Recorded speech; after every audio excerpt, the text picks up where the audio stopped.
ഇവിടെ ഇപ്പോൾ ആദ്യമായിട്ടല്ല ഓൺലൈൻ മദ്യവ്യാപാരം സംബന്ധിച്ച ചർച്ച ഉണ്ടാവുന്നത്. ബെവറേജസ് കോർപ്പറേഷൻ കഴിഞ്ഞ 3-4 വർഷമായി സർക്കാരിന് മുമ്പിൽ ഈ പ്രപ്പോസൽ വെക്കുന്നുണ്ട്. പക്ഷേ അതൊരിക്കലും മദ്യനയത്തിന്റെ ഭാഗമായിട്ടില്ല. ഒരു പൊളിറ്റിക്കൽ കൺസെൻസസ് ഉണ്ടായിട്ടില്ല. കേരളത്തിൽ സാമൂഹികമായി അതെങ്ങനെ സ്വീകരിക്കപ്പെടുമെന്നുള്ള കാര്യത്തിൽ സംശയമുണ്ട്.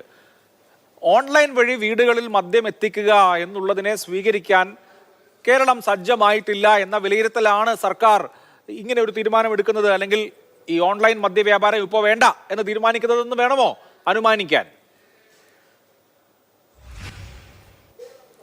അല്ല അഭിലാഷ്, ഇത് കേരളത്തിൽ സത്യത്തിൽ മലയാളികളെ സംബന്ധിച്ചിടത്തോളം ഒരു കപട സദാചാരവാദികളാണ്. നമ്മളൊരു ഹിപ്പോക്രാറ്റുകളാണ് മഹാഭൂരിപക്ഷം പേരും.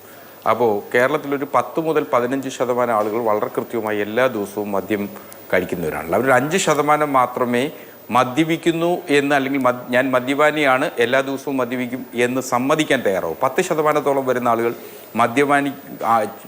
മദ്യപന്മാരാണെന്നോ അല്ലെങ്കിൽ മദ്യപാന ആസക്തി ഉണ്ടെന്നോ സമ്മതിക്കാൻ പോലും തയ്യാറാവാത്ത ആളുകളാണ്. അവരെ ഉദ്ദേശിച്ചിട്ടാണ് ഓൺലൈൻ അല്ലെങ്കിൽ വാതിൽപ്പടിയിൽ ഈ മദ്യം എത്തിക്കുക എന്നുള്ളൊരു സംരംഭം. അത് മാത്രമല്ല ഉദ്ദേശിക്കുന്നത്, കേരളത്തിന്റെ ടൂറിസം സാധ്യതകളെ പുഷ്ടിപ്പെടുത്തുന്നതിന് ആവശ്യമായിട്ടുള്ള ഒരു ഇടപാടുകൾ കൂടിയാണ്. ടൂറിസ്റ്റുകൾ വന്നിട്ട് ഹോട്ടലുകളിലാണ് താമസിക്കുന്നത്. ആ ഹോട്ടലുകളിൽ ബാർ ഉണ്ടാവും, ടൂറിസം കേന്ദ്രങ്ങളിൽ ബാർ ഉണ്ടാവും, അല്ലെങ്കിൽ ബിയർ പാർലർ ഉണ്ടാവും. ടൂറിസ്റ്റുകൾ വന്നിട്ട് ഇവിടെ പിന്നെ വാടകയ്ക്ക് വീടെടുത്ത് താമസിക്കാമല്ലോ ഒരു മാസം.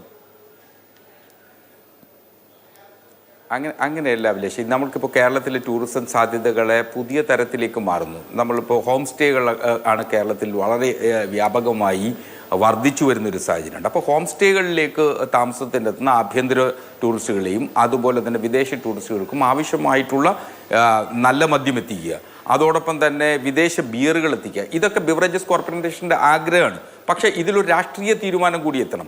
ഞാൻ അതുകൊണ്ടാണ് പറഞ്ഞത്, ആ രാഷ്ട്രീയ തീരുമാനത്തിലേക്ക് എത്തുന്നതിന് ഇടതു ജനാധിപത്യ മുന്നണിയെ സംബന്ധിച്ചിടത്തോളം ഒരു കൺസെൻസസിലേക്ക് എത്തണം.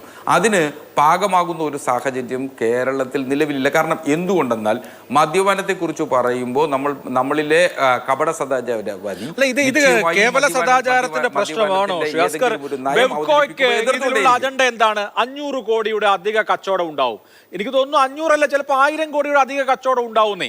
നമ്മുടെ സംസ്ഥാനത്തെ മദ്യം ഒഴുക്കി, ഞാൻ മദ്യം ഒട്ടും വേണ്ട എന്നുള്ള നിലപാടൊന്നുമല്ല പറയുന്നത്, പക്ഷേ എല്ലായിടത്തും സുലഭമായി മദ്യം കിട്ടുക എന്നുള്ള അവസ്ഥ ഉണ്ടാക്കി വളരെ അലസരായ ഈ തരത്തിൽ മദ്യാസക്തിയിൽ മതിമറക്കുന്ന ഒരു ജനതയാക്കി മാറ്റുന്നതുകൊണ്ട് ആർക്കെന്ത് ഗുണമാണ് ഉള്ളത്?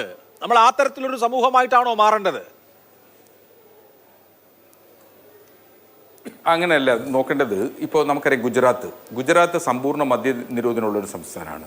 ആ സമ്പൂർണ്ണ മദ്യ നിരോധനം ഉണ്ടായിരുന്ന സംസ്ഥാനത്ത് കൃത്യമായി മദ്യം ലഭിക്കുന്നുള്ള സാഹചര്യമുണ്ട്. പശ്ചിമ ബംഗാളിലും ഒഡീഷയിലും ഇപ്പോൾ ഓൺലൈനായി മദ്യം ലഭിക്കുന്നു എന്നതുകൊണ്ട് അവരാകമാനം അലസരായി പോയി എന്നൊരു തീരുമാനത്തിലേക്ക് നമുക്ക് എത്താൻ കഴിയില്ല. മാത്രമല്ല, ഇപ്പോൾ കത്തോലിക്ക സഭ അല്ലെങ്കിൽ KCBC ഒക്കെയാണ് ഇപ്പോൾ ഇക്കാര്യത്തിൽ ആദ്യമായി ഇത്തരമൊരു മദ്യനയത്തെ സംബന്ധിച്ച് ചർച്ച വരുമ്പോൾ തന്നെ എതിർപ്പുമായി രംഗത്ത് വരുന്നത്. അവരെ സംബന്ധിച്ചിടത്തോളം വത്തിക്കാൻ ലോക ക്രിസ്ത്യാനികളുടെ തലസ്ഥാനം എന്നറിയപ്പെടുന്ന വത്തിക്കാനിൽ സുലഭമായി മദ്യം ലഭിക്കും. അവിടുത്തെ ടൂറിസ്റ്റുകൾക്ക് മദ്യം ലഭിക്കുന്നുള്ള സാഹചര്യമുണ്ട്. മദ്യം നിരോധിത രാജ്യമൊന്നുമല്ല.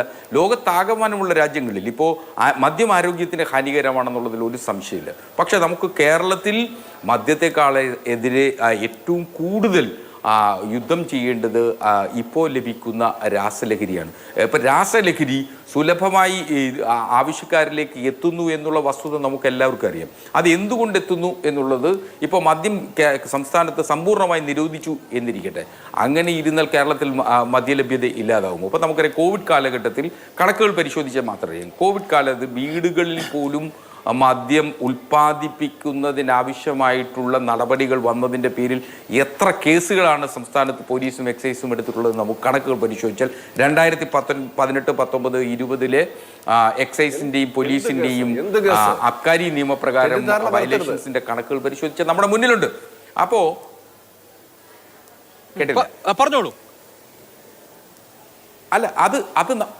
അത് നമ്മുടെ മുന്നിൽ കണക്കുകളുണ്ട്.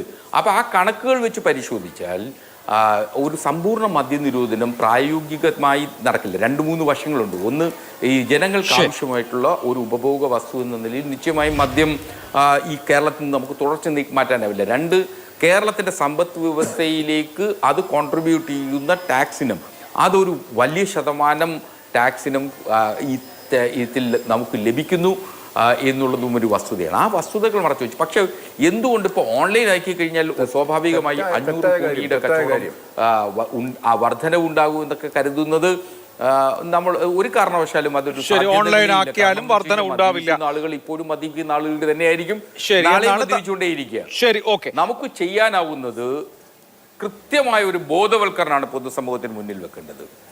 ആവശ്യക്കാരൻ ആവശ്യത്തിനനുസരിച്ച് മദ്യപിക്കുകയും വേണ്ട എന്ന് തീരുമാനിക്കുന്നവൻ വേണ്ട എന്ന് തീരുമാനിക്കുന്നതിനുള്ള ആർജവും ഉണ്ടാവുന്നതിനനുസരിച്ചുള്ള അതൊക്കെ നമുക്ക് ആഗ്രഹിക്കാമെന്നേ ഉള്ളൂ. ബോധവൽക്കരണം കൊണ്ട് ബോധം വെച്ച ആരെങ്കിലും നമുക്ക് സമൂഹത്തിൽ കാണാൻ കഴിയുമോ എന്നുള്ളൊരു ചോദ്യമുണ്ട്.